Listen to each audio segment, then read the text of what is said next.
Hello everyone. I'm gonna give Instagram a minute to notify you all that I am live, and today we are talking about the patterns of anxiety in women. So it's going to be such an awesome topic. Here we go. No, it's not, but it's all good.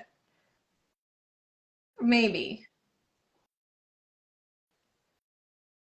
Let's see what happens. There we go.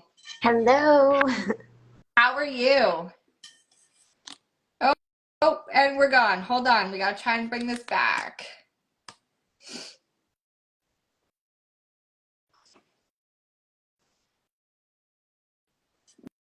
Gotta love the delay that we get. There we go. Sorry, I hit a button. That's okay. I'm like, it's technology, right? There's always gonna be some hiccups, and that's the best part because Yes, we're there's no learning. editing here. What you get is what you get, and hey, we gotta work with it. For sure, for sure. So I was just saying, I don't know how long it's going to take Instagram to notify everyone that we're live, but we're talking about the patterns of anxiety in women today. So super excited for this topic. We've conversed a little bit. I've shared my experience with anxiety. I just realized it looks like I'm not wearing a shirt, so I'm going to sit up a little bit more. I had to change my dress because I was at the same thing. So I was like, let me put something on that you can see. Yeah. So yeah, share a little bit with the audience about what you do and who you are, and then we can really dive into the topic because I think without a little bit of a background, it might be a deep dive for everyone to jump into. So yeah, share with us. Absolutely. Well, I'm Ashley, and I have founded the Souljourner Coaching, which is to help guide women working through the tumultuous time with anxiety, and possibly even dealing with codependency, to find a new way of life without the crippling heaviness that comes with anxiety. Um, it's, for me, it's been a lifelong journey. I'm genetically predisposed to anxiety, and I grew up in a very anxious environment. So it's been kind of a double whammy. And I think I didn't really realize how much it was impacting me until about my 30s, and coming out of a narcissistic relationship and trying to find the pieces of myself that got destroyed. And, over these last, I guess, 10 or so years, I've been rebuilding myself and changing my relationship with anxiety so that I can enjoy life and enjoy having people in my life, because a big part of that for me was isolation and just pushing everyone away. So it's been a journey for sure. That sounds like a real big journey, especially like the isolation part. It's something I cannot relate to because for me, my anxiety was very much from my relationship, and it was a trigger point. My anxiety is triggered like this with so many different things, and I didn't isolate, but now I've recognized, which is such a big part. Awareness, right? Awareness precedes change. And until you have that awareness around it, um, you're going to stay stuck. And to be clear about anxiety, everybody has it, right? I mean, we were evolved to have it because once upon a time, that's how we survived. But in modern day, I think that we can be overstimulated. And, if something traumatic does happen, now you've got this new neural pathway that you're operating from. And if you're around that trigger often and repeatedly, then you're just reinforcing that pattern. So again, you get entrenched in that. And so breaking free, it takes a huge level of commitment to yourself and the awareness around that Yeah. change that you want to make. Well, that's it. I love that you say that. It's a neural pathway. It really is. Our thoughts create our emotions, and that's what we have to really recognize is, the thoughts that we are associating with these things that are happening, are they ultimately harming us? And is it coming to this reaction that we're getting? And most of the time it's a no. So being able to recognize that first step, and when you're in that toxic relationship, I'm going to bring this back to that right now. For sure. You're so in it all of the time that you don't even recognize what is happening, because now this is an automatic state. Like, your body's just there. And it happens in an instant. Like it could be a look, it could be a word, it could be the same tired argument. It puts you right back into that place, and then you go into your fight or flight, because now your sympathetic nervous system is triggered, and whatever it is, your coping style with that, it'll look different for everybody, but you for me, it was avoidance and isolation. And I mean, it wasn't that initially, to be clear. I was thinking about actually narcissistic relationships, because I think they're pretty common with certain kinds of people, people that might not have great self-esteem, or the confidence, or your people pleasers. And it's just funny how certain personalities attach with narcissists. And it starts out in my mind kind of like a campy horror movie. Like, everything's great, we're gonna have a great weekend, and then by the end of the weekend, it's like everything's gone to shit, and you're not the same person you were at the beginning. And so when you're looking at it in context of a relationship, however long that relationship is, or if it is a pattern of finding that same type of person, you start giving away little pieces of yourself. And that's where by the end of it, you don't recognize yourself anymore. And so for me, I totally just changed, and I didn't recognize myself. And so putting, like Humpty Dumpty, putting all my pieces back together has taken a lot of work, and it's been really beautiful too, to get to define myself on my terms, because for so long I found my value through other people's perceptions of me, and that sucks. Yeah. That really sucks. That's such a tough part of being in a toxic relationship. You look for that external validation, especially when you don't have it. Like, when you haven't had it for so long and you feel like you're nothing, essentially, you look for that external validation to build yourself up. And it's being able to come back to you and realize, hey, I've got this no matter what. It's such a hard step to rebuild those pieces of yourself. And then you throw in the anxiety on top of that. And that was, for me, like, my anxiety during the relationship was there, and I recognized it. It was when I left that it got worse, because there were so many triggering pieces that I was working on healing. And then at the same time, I was being triggered to the point that I was leading to panic attacks.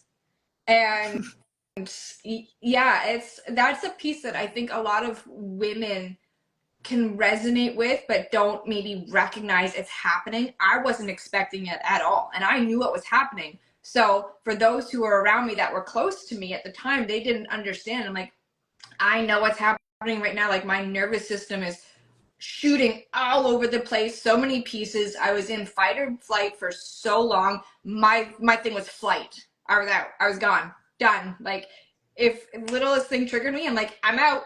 Where do I go? And just being able to start the process of actually calming my nervous system down, I'd get to that place that the slightest thing not only set me off, but my anxiety through the roof, because my body went into that triggered state of fear. Right.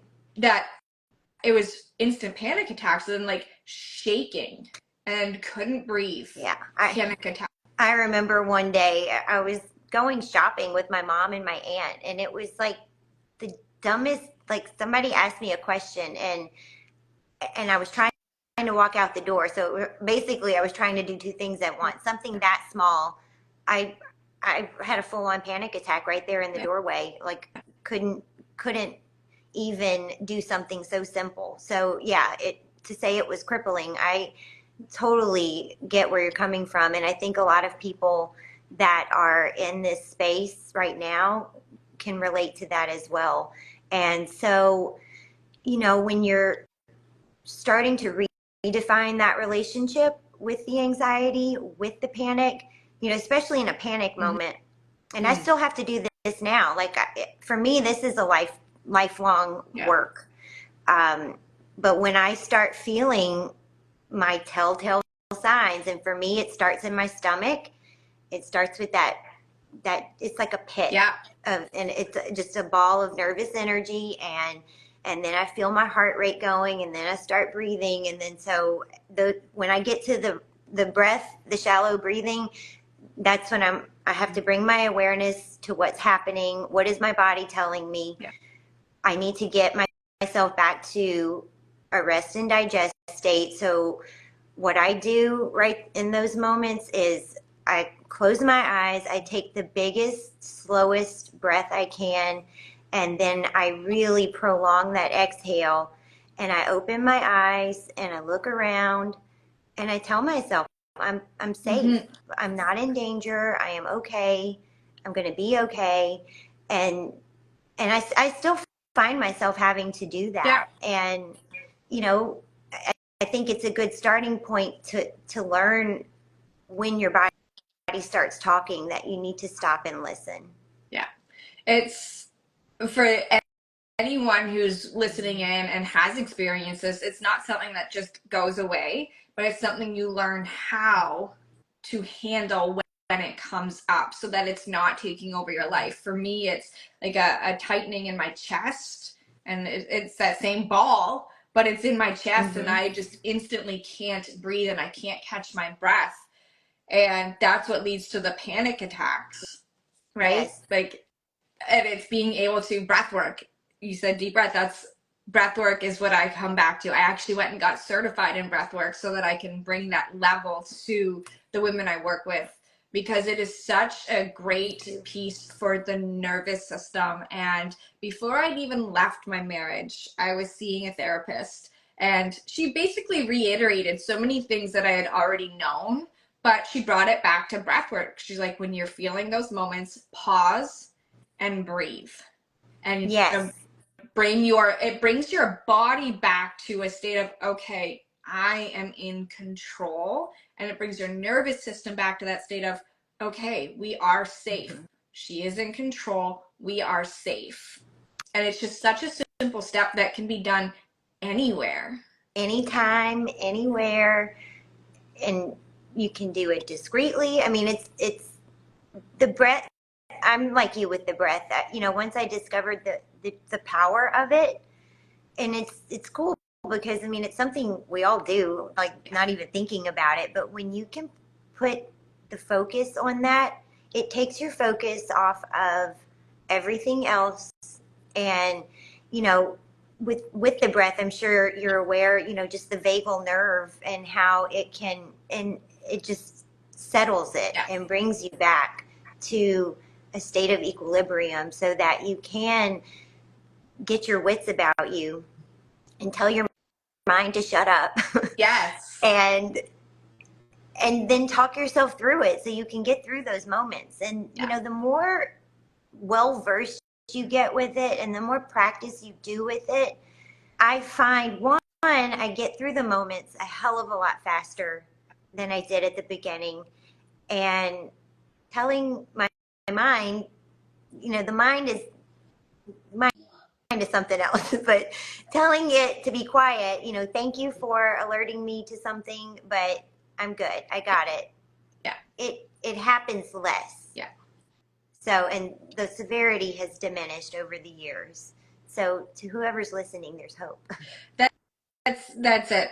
There's hope. A lot of it is coming back to mindset. Mindset is such a complex area and piece that we need to bring more of into our lives. Yet it is so simple at the same time, because if we can control our thoughts and recognize the thoughts that we are having that aren't serving us and be able to shift them into a way that does benefit what it is we are trying to create moving forward.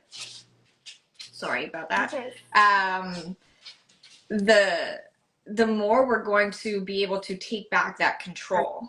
And it's literally coming down to the thoughts that we have are creating that anxiety within our body, because it's creating that emotion of what we're feeling that creates the anxiety. Right? I mean, the human experience is vast and it's very complex. It's the intermingling of your physical body, your mental body, your spiritual body, your emotional body. And when one of those is misaligned, it creates problems. And so, just like you're saying, mindset is a huge piece of it. And reflecting back on the former version of myself, I had a very closed, fixed mindset, and that obviously wasn't serving me. And so once I started really getting curious about it, and not even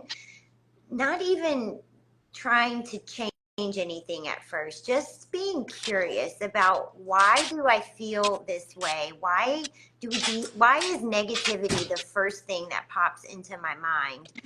And then as you get curious and start exploring that, then I find you kind of soften to what's beyond that, like how to make that transition and that shift. And sometimes you need help to get there, and which is kind of where you and I come in, because it's not easy work, especially like to refer back to that neural pathway. When you repeat an action or a thought, that is like the unencumbered path your brain is going to take. It's the path of least resistance. So just like when you're learning anything new, it's fucking hard. Yeah. You want to go back to what you know, the devil you know. And so that's where that commitment comes in. Like, okay, this is what I want to do. Yeah. This is what I need to do. And then when you look at it for giving your body what it needs, it does start to get easier, and you can start to embrace that new direction. Yeah. So many people don't realize that you live most of your days on autopilot.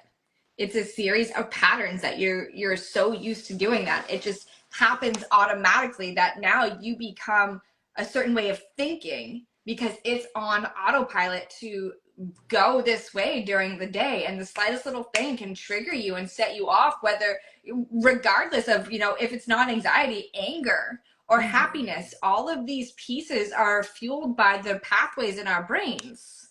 Yep. And being able to recognize, and this is a big piece that I love to bring in, like, working with women who have been in narcissistic relationships specifically to grow their businesses. A lot of it is rewiring our pathways of our brain to, one, feel confident to be able to show up here and do the work that we're here to do and create our impact, but feel worthy of it. I was just thinking that, yes, worthiness. Yeah. And it all comes back to, anxiety. For me, I used to get anxious coming online, being, showing up online. And it was all stemming back to being told I don't have the personality to be in the online space. Right. Well, look, here I am. I've got my own show, and the topics and the women that are joining me are fucking amazing. Right? So it's recognizing that self-worth piece as well. The brain holds so much power. The mind holds so much power that it's all patterns, not just anxiety, but every emotion that we feel is a pattern wired into our thought process. Absolutely. Absolutely. And, on the recovery side of that is trust. I think when you've gotten yourself into an undesirable situation, it erodes. Did I do that? Make a thumbs up. I'm not sure, but it's pretty cool. So, Okay. But so when you get yourself into a situation, in a relationship, let's say one that you chose to be there, and then, like the horror movie, by the end of it, you're like, what the hell just happened? It kind of breaks trust with yourself. So there's that element too, is learning to trust that, we all know, we have an inner knowing, and to trust what feels good in your nervous system when you're making decisions. Because again, mine is all in my gut. Like, yeah. when my stomach gets that funny feeling, then I'm off track. Yeah. Like, I don't need to know anymore. It's not the right thing. And so trusting that. The trust piece is so big. I just purchased a car 2 months ago now, the beginning of June anyways. And after, like, trust in life and in business, being able to trust yourself again to make these decisions. I didn't know if it was the right thing to do. I didn't know if I was making the right decision. I'd never purchased a vehicle by myself before in my life. So at 37 years old now, I am purchasing a vehicle for myself for the first time ever. And I was talking to a girlfriend of mine, my best friend. She had actually also left a toxic, narcissistic marriage. And she said, you've never had to make this decision. You were never allowed to make these decisions. So trusting yourself to make this decision is not just trusting yourself to make this decision, but it's trusting yourself to be able to. Right. And for me, that brought up a level of anxiety. So it was something so new, and I was like, oh my gosh, I'm feeling this. I was really feeling this decision, and then being able to, step back into, for me, women, we all have it. I was just having this conversation this morning as well. Women are more emotional than men. So when we bring our emotions into it, that's what sets off our anxiety. And I think a lot of it is self-created, right? Like, I have we have our emotional self and our rational self, and we're so into our emotions that we're doing this to ourselves without even recognizing. So I'm like, oh my gosh, I need to take a step back. So absolutely.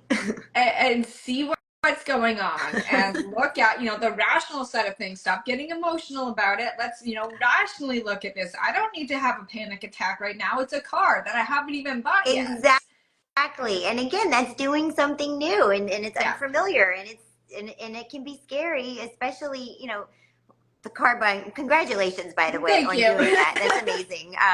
The car buying process to me is very uncomfortable, and like you said, we're in that feminine energy. That's where women, I think, tend to stay. But finding that masculine energy to zoom out, get perspective, get the structure, so that you can go in as an informed buyer, and not feeling that panic, and so you can make a good decision. Because when anxiety sets in, it does cloud your judgment, and you might agree to something that you really didn't want to, or you might agree to something without having given yourself the space and time to really consider all the options. Yeah. I'd be curious if any, I know we're targeted towards one, but if any men do listen in or join in the conversation, I would love to know your experience around, like, their experience around anxiety, and how that's affected them in life and business, because we open up to women, but I would love a different perspective as well. So if there are any men who join in this conversation or watch the show, drop it in the comments for us. For sure. I'd love to be able to bring that back as well. Do you mainly work with women? Yeah, that's what I know. That I'm the same. That's what I know. And I'm trying to open up that perspective for the show to be able to gain each side. Like, I'm with you. Things so differently, right?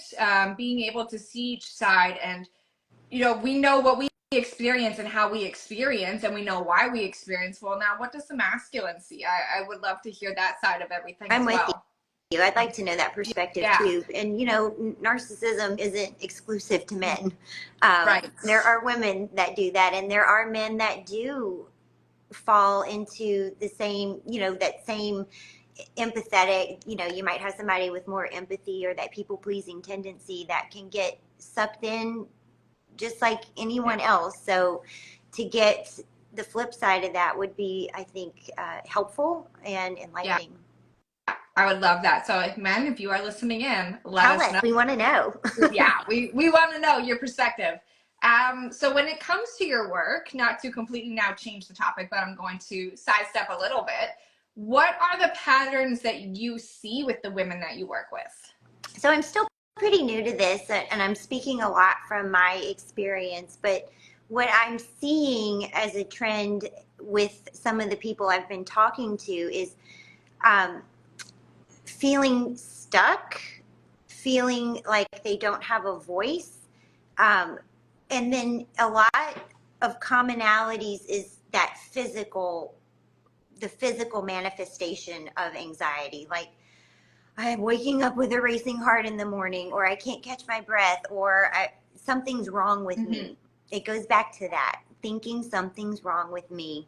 And in reality, the the chances of something physically being wrong with you when we're talking in the context of anxiety is pretty low. Yeah. That's how it presents. Yeah. And, that just takes that awareness. So coming back to awareness of your body and noticing patterns and when am I feeling that way? What happened right before, or what's happening in my life right now that is bringing this up? Am I feeling it more in the morning? Am I feeling it more at night? Am I feeling it when I'm around this person or when I'm at work? Zooming out to get that bird's eye view to see, for that physical element, that physical manifestation. But Yeah. then, I think some people may not even realize it's anxiety.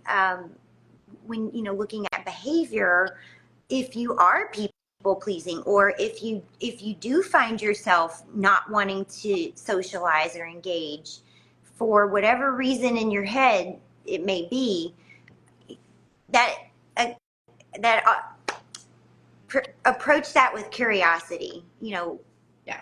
A lot of people still don't, and I know this from firsthand experience with a friend. A lot of people still don't know how anxiety presents itself. He was telling me all of these symptoms he was experiencing. This is a really close friend of mine. And I'm like, dude, that's anxiety. Like, you have anxiety right now. What is going on? Right. And so, and it looks different for everybody. It could be, a physical, like me. I'd be running my foot like Yeah. this, tapping my foot, and somebody's like, "Are you okay?" And I'm like, "Yeah, I'm just fine. Nothing's wrong." And I didn't even realize I was doing it. So, it could be something as small as that to something as big as just exploding, and like somebody says something or looks at you funny, and you have this huge over exaggerated response to something so benign that it the reaction doesn't match the whatever was going on, Yeah. right? So you're lashing out, and you could be lashing out at your kids, a pet. I mean, driving. Yep. The kids is a big one for me. It's being able to recognize when there's something that is bugging me and on my mind, because more often than not, it's our subconscious mind running the show, right? And it's our subconscious mind that's taking over. So it's being able to bring that awareness to our conscious mind of what is happening. Because Yeah, and we so don't even know it's happening most of the time. It's because it's on, like, I look at it as like the back burner of my brain, if you will, just to be able to explain it, because we're on that autopilot, and we're on that, so used to how things are, Mhm. that it's being able to recognize when there is something there. And if I do snap at my kids, which I'm human, it happens, does. um, recognizing, okay, this is what happened. I will sit and I will apologize to them, and I'll say, look, this is what's happened. And I think that's perfect because, you know, being raised by an anxious parent, two anxious parents, I mean, it was just, they did the best they could with what they had at the time, but I was never afforded that conversation. And so it it matters. Yeah. I mean, these are developing minds. I work with children, so I'm very mindful about the way I interact with them and try to explain, because they don't know. They don't have the benefit of years of experience. And so, yeah, if that does happen, or if you do find yourself doing that and feeling really bad about a reaction that you had in a moment, talk to them because they don't know. No. And 99% of the time, it's a reaction from me to them based on Something else. my ex-husband. Yeah. Right? So it's something he's done now. I'm all riled up about it. And it's taken still a long time. Like, for the most part, I'm good. And then there's just some days and I'm like, oh my God. And then I take it out on them, and then I will apologize. I'm like, I'm sorry. Like, this is, and I'm very transparent with them now to an extent. Like, I don't talk bad about him to them. Right. He's still their father. But I will relate my experience for them so that they can understand what I am feeling. I think that's such a big step for anyone, is being able to express how we are feeling. Yeah, find your words. People don't know. Right. People don't know. They don't read minds. So how you're feeling, and it's a very hard step when you've been in that toxic relationship, because you're not allowed to have feelings. You're not allowed to express how you're feeling. You have to be perfect and on all of the time. Yep. It's been a work in progress, and I love that, I am at a space with them where I get to share it. My oldest knows that I have really bad anxiety. He doesn't understand it, but he knows it. The other two are still a little too young to understand. But just so they can understand, because they've been here when I've had panic attacks. That's tough. That, just mom needs a couple minutes. I can't breathe. Like, just give me a minute to come back to reality. Mm-hmm. Yeah, to just get yourself together. Yeah. Well, I think that's wonderful that you're able to have those conversations with them. And I think that is something they'll carry with them, that awareness especially. So that's a hope. Like, I hope that I can help them learn. I think the more knowledge we have on what people experience and what people go through, the better understanding we can have for other humans, to have that compassion and empathy towards them. for sure. And like, just this day and age, I love that we can talk about this. Yes. Because it was, even in my lifetime, it was so stigmatized a long time ago. Like, it was very whispering behind closed doors.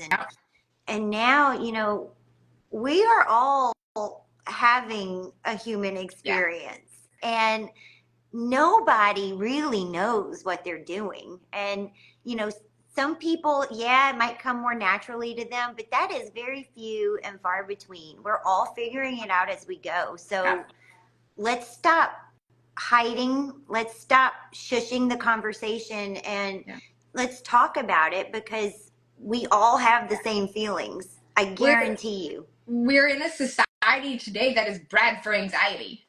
Yes. And then, like, social media. I mean, I know we're on social media, but it's a tool and it can be misused. And, if you're one of those people that's just doom scrolling and just,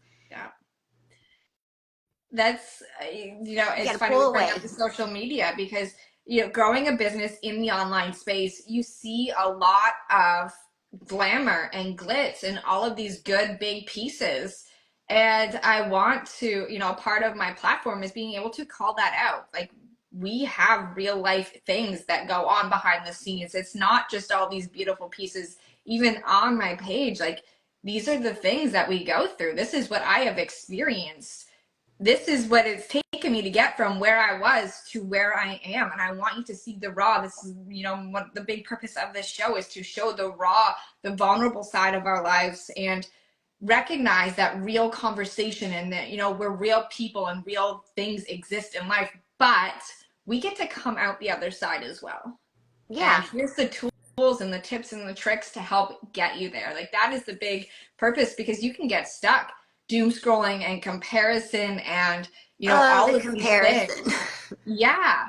And that can trigger anxiety when you're growing a business. So, bring it back to the work that I do. When you are growing a business in the online space and you Oh, step into that comparison, it's taken me out so many times. I've self-sabotaged, and now I'm like, blinders on. What everyone else is doing does not matter, because I know, and I love that I feel so confident in this right now as I even say it.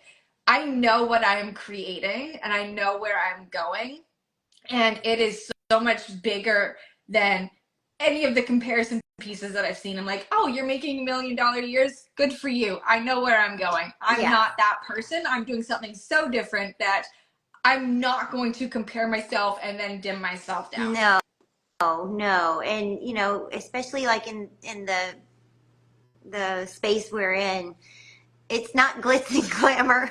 No. It's gritty. It's, you have to find your inner fortitude and resilience and do the work. It's And grit that and the work determination. the work is hard.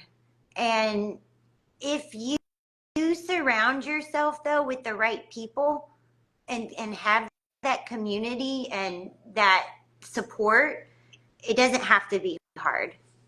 No. It gets easier. But at the beginning, just bringing it back to the brain, Yeah. you gotta start so you can start carving that new path. Exactly. And not allowing, that comparison to take you out with the anxiety. I used to bring me up, and you get stuck in that thought process of, okay, she's doing it like this, she's doing like this, she's doing like this, she's seeing all of these results. Why am I not seeing those? And that for me, when I've been in the Instagram's telling me, sorry, that I just got sidetracked here. It's telling me that they're still letting followers know that we are live. So for those of you who do catch this on the replay, I'm sorry. I thought it was kind of out there, but we are here. And we'd still love to know your thoughts on this whole conversation once it's done, in the comments. But, getting stuck in that comparison for me brought up deeper levels of anxiety because of my relationship, because I was told so many things in the beginning. I was literally told I don't have the personality and what it takes to grow a business in the online space. I'm not outgoing enough. I'm not bubbly enough. And like, it's funny because right now I feel like a completely different person because I'm so passionate. It's not that you have to be this big shiny, like when you go to my feed, I'm not out there and bubbly, but I'm so passionate about what I'm doing right now that it's bringing this level of excitedness out, right? For sure. So it's being able to not get stuck in those modes of comparison and not letting the anxiety take you out or slow you down or hold you back, but being able to overcome it and have a way to work through it. So I would love if you could share with the audience, just before we close out, some tips for, when you're in those moments and your anxiety levels are high. I know we've talked about the breath work. Is there anything else that you'd like to share? So, yeah, and we've stated it before, but awareness, really stop and just take a minute to review the patterns around when this is presenting itself to you, because once you have that awareness around it, if you can avoid the trigger, then do it by all means. If it's unavoidable, well, then you start looking at the tools to prepare yourself going into it while you're experiencing it and when you're walking away from it. I have a question. Can we shift what we make the trigger mean for us? What do you mean? Tell me more. So, my ex would come home and it was walking on eggshells, and instantly by his energy I could tell what type of mood he was in. So being able to shift, for me that was a trigger. But being able to shift it and not even make it about me, but shift it to, okay, this is about him. He's had a shit day. Like, whatever I do is nothing to do on me. Yeah. Sorry. Yeah. And that's like the quickest example I could come up with. no, right that's now. a great Not all, like, example. doom and gloom, but and that kind of comes with that boundary setting, which, if you're in a narcissistic relationship, that's probably not an area of strength for you yet. With practice, though, and start small with setting boundaries. Like, the best way I think to start doing that is answering the question, does this feel good to my nervous system? And if it does, set that boundary and honor that. You've got to stick to that. That's what boundary setting is. Because I know so many times I tried and then I would give in. So my boundaries were walked all over. So getting out was one of the best things I ever did, because I would set those boundaries, and then at the end of the day I would reflect. I'm like, yeah, she just didn't give a shit. Those boundaries meant nothing.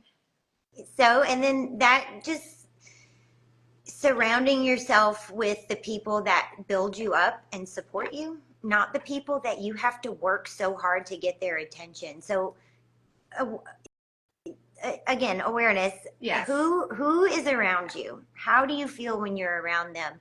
When you're feeling triggered, stop what you're doing and go back to the breath. You can always go to the breath. It's always there with you. It's that mindfulness, shifting that present moment awareness away from the worry, away from the stressor, and bring it back home.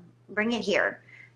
You can calm yourself down, walk away, go for a walk, pet a dog, talk to a friend. But bringing awareness, I guess, to the patterns that are showing up in your life, and when it's showing up and with who. It's really, it's the big first step. Mm-hmm. Is recognizing what is creating this anxiety and this feeling within you. Yeah. Because once you have that, then you can kind of start getting a game plan together with, okay, what next? What do I need to do now? Here's what I got. Now I need a plan. Yeah, for sure. For anyone who is watching, one, I'm going to drop your link in the notes so that everyone can find you and come see what your work is all about. And if they are needing support with anxiety, they can come to you. Two, I am working on growing now a community on Facebook for women who have been in toxic relationships, and it is called the TLC. So if you want to be a part of this community, drop the TLC in the comments and we will get the link to you, because I don't have it on Instagram right now, and Instagram does not favor links in your captions. So drop it in the comments if you want to be a part of the group, and we will get the link to you. This has been such a great episode. I want to actually dive deeper into the mindset aspect of it. So we'll probably look at doing a second episode. I would love that. Literally diving into like the neural pathways and everything, because I am fascinated and nerd out on it. Me too. So, yeah, being able to have that conversation for those who want to know more or nerd out on it and want to join in on the conversation would be great. Yeah, and I think when like physically what's happening, it makes it a little more approachable to, okay, there's nothing wrong with me. This is like human nature. I can overcome this. Yeah. So it just brings a different perspective to look at it. Yeah, for sure. It's been amazing. I'm so glad we were able to do this, and I look forward to hearing comments, especially from the men. Yeah, that might be watching. I want that perspective as well. So yeah, thank you so much for coming on. I really enjoyed this. I will drop your Instagram handle in the caption so that everyone can find you easily and accessibly. And if you want to join the TLC community, drop TLC or the TLC in the comments and we will get the link to you. And men, give us your perspective on how anxiety is affecting or has affected you. And if your approach, oh, I like this one, if your approach to, overcoming these moments is different from what we've shared today, I would love to know all of the things. Yes, Yep. me too. Okay, awesome. All right. Thank you so Take much for care. coming on. Have a beautiful Bye. day. Bye.